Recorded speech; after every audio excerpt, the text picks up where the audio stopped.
আমাদের ছোট্ট নীলমণি প্রভু কি করছে? জগন্নাথ দেবের জ্বর হয়েছে নাকি?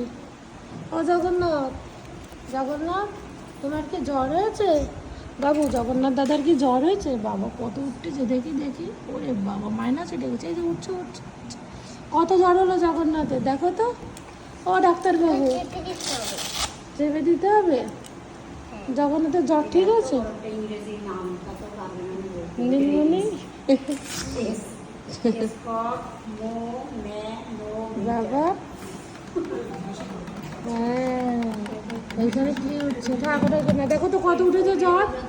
দেখো জগন্নাথের জ্বর কত উঠলো বাবা। আরে বল, দেখো হ্যাঁ এই তো সুন্দর হচ্ছে। আমাদের ছোট্ট নীলমণি প্রভু জগন্নাথ দেবের জ্বর যাচ্ছে। 10 হয়েছে।